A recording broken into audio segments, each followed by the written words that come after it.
جب بھی ڈسپیوٹ ہوگا ہم نے پہلی اٹیمپٹ کرنی ہے اوائڈ کیا جائے. اب اوائڈ کیسے ہونا ہے؟ ایک ڈس ایگریمنٹ از اے ڈسپیوٹ. میں نے ایک بات کی, دوسری پارٹی نہیں مانی, دیر از اے ڈس ایگریمنٹ, تو either we sit together and negotiate on a dialogue کر لو یار. ہو گیا فینٹاسٹک, نہیں ہوا نیکسٹ اسٹیپ کیا کرو گے؟ Let's go to some expert and seek opinion کہ بھائی بتاؤ اس کا کیا حل ہے. اگر وہ کوئی اچھا حل دے دیتا مسئلہ حل ہو گیا.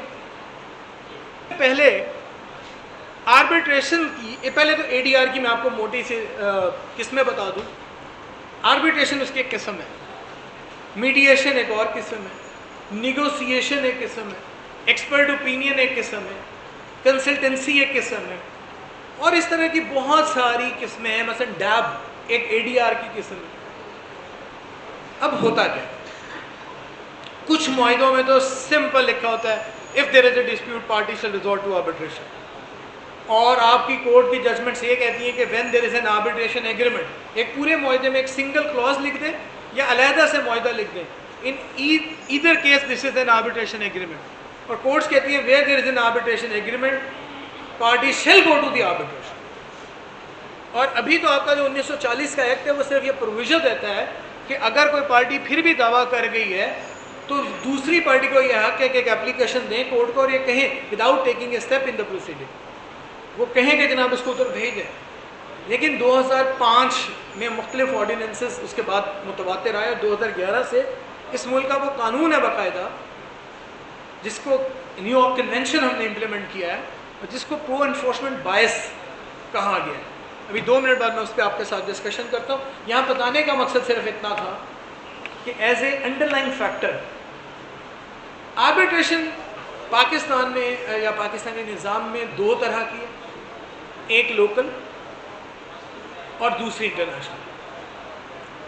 انٹرنیشنل کی جو ڈیفینیشن انٹرنیشنلی موجود ہے وہ یہ ہے کہ جہاں اکراس بارڈر ایلیمنٹ ہو, ایک سے زیادہ ریاست متاثر ہو, کوئی فائنینشیل ٹرانزیکشن ایسے ہو جس سے مختلف ممالک متاثر ہو.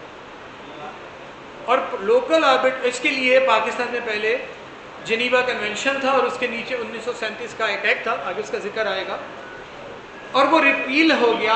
اب اس کی جگہ 2 نئے لاز ہیں, ایک نیو یارک کنونشن کے لیے اور ایک ایکسڈ کے کنونشن کے لیے. ان کی ڈسکشن ابھی کریں گے ہم. اس سے پہلے آربیٹریشن کے حوالے سے آپ کو ایک صرف فرق میڈیشن سے سمجھنا ہے, جو اب 2 میجر یہ ایلیمنٹس ہیں.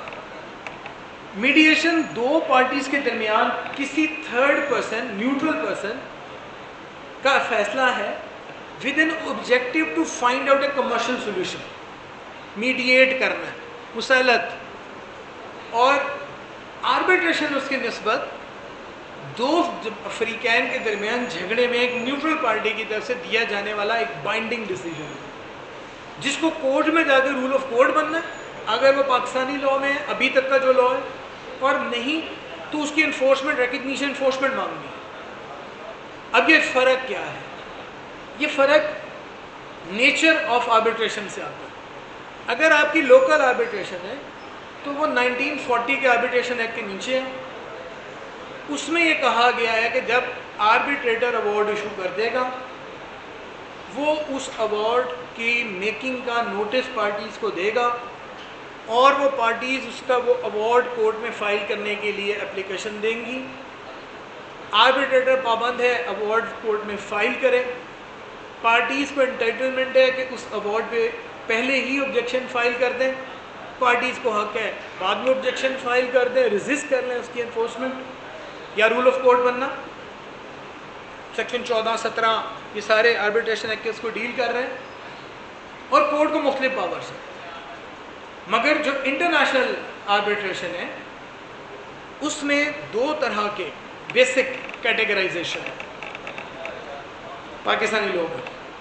ایک انٹر اسٹیٹ, جہاں international foreign direct investment involve ہے, وہ بہت ہائی لیول ہے, گورنمنٹ لیول پہ ہے, اور انٹرنیشنل لیول پہ international commercial state investment dispute, ایکسڈ, اس کے لیے کنونشن ہوا کالڈ ایکسڈ کنونشن. اس کی انفورسمنٹ کی ریٹیفیکیشن جو پاکستان میں ہوئی وہ 2011 کے ایک ایکٹ کے ذریعے ہوئی, جس کو فار سمپلسٹی اس وقت میں ایکسڈ ایکٹ کہہ دیتا ہوں. اور دوسرا پرائیویٹ پارٹی ٹرانزیکشن کے لیے, کمرشل ٹرانزیکشنز کے لیے, جو نیو یارک کنونشن 1958 پاکستان نے سائن کیا اور اس کی ریٹیفیکیشن ہوئی. 2005 میں اس کو آرڈیننس آیا, پھر بعد میں آرڈیننس آتے رہے, حتیٰ کہ 2011 میں ہماری پارلیمنٹ اس کو ریٹیفائی کیا. And we, for the purpose of convenience again, and for the time being, I call it New York Act. So New York Convention Act اور ICSID Act, یہ دونوں لاز موجود ہیں. آربیٹریشن ADR کا پہلا step ہے, meditation ایک قسم ہے, میڈیشن ایک قسم ہے, اور ان میں معمولی فرق ہے. ابھی تک ایگزیکٹلی اور کورٹس میں یہ سارے, جیسے آپ کہہ رہے ہو, کورٹس میں سارے پراپرلی ریکگنائز ہیں. کچھ عرصہ پہلے پاکستان میں میڈیشن اتنا افیکٹو نہیں تھا. اب میڈیشن کے انٹرنیشنل فورمز بھی ہیں, لوکل فورمز بھی ہیں, اور ہم سارے دوست موبائل یوزرز ہیں, لیپ ٹاپ یوز کرتے ہیں. آپ اس میں گوگلز وغیرہ, یہ جو نئے بچے بیٹھے ہیں, آپ جا کے دیکھیے کہ اس میں یہ میڈیشن فورمز آپ کو آن لائن ٹریننگ دے رہے ہیں, اور فری کی ٹریننگ ہے آربیٹریشن کے لیے. اقوام متحدہ دے رہا ہے, سرٹیفکیٹ دیتا ہے. Why don't you people go and learn and apply for that? اور اگر آپ وہ کرتے ہو, آپ کا نہ صرف اس ایج سے اگر آپ شروع کرتے ہو تیمور, تو زندگی کی کسی اسٹیج تک آپ کے ہاتھ میں وہ ڈاکومنٹ بھی, آپ کی پرسنل CV کے اوپر ایک ایلیمنٹ ایڈ بھی ہو رہا ہے, اور آپ انٹرنیشنل مارکیٹ کو ہٹ بھی کر سکتے ہو. ہو نوز کہ آج سے 20 سال بعد میں تو یہیں تک پہنچا ہوں, آپ کہاں پہنچے ہو گے. ٹھیک ہے. سو گائیڈنس دینا میرا ذمہ داری تھی, جس کے لیے میں آپ کے سامنے ہوں. اور it has the benefit of facilities. Last جو موسٹ امپورٹنٹ بینیفٹ ہے, parties are at liberty to choose their own person and their own procedures. ایک کیس میں پارٹی کہتی ہے ہمیں شہادت نہیں دینی, سے بحث کر لو, فیصلہ دے دو. دوسرے میں کہتی ہے شہادت بھی دینی. سو وہ جو ریجیڈیٹی آف لا ہے وہ اتنی اپلیکیبل نہیں ہے. اور ایز اے پریکٹسنگ لائرز آپ کو سمجھنا ہوگا کہ آئندہ آنے والے وقتوں میں ہماری عدالتوں پہ بلا وجہ ہونے والے مقدمات کا جو بوجھ ہو چکا ہے, اس کا خاتمہ کرنے کے لیے بھی, اس کو میٹیگیٹ کرنے کے لیے بھی یہ ADR سولوشنز شاید بیسٹ سولوشن کے طور پہ سامنے آئیں گے. اور اس کے لیے پورے ملک میں اس وقت ایفرٹس ہو رہی ہیں.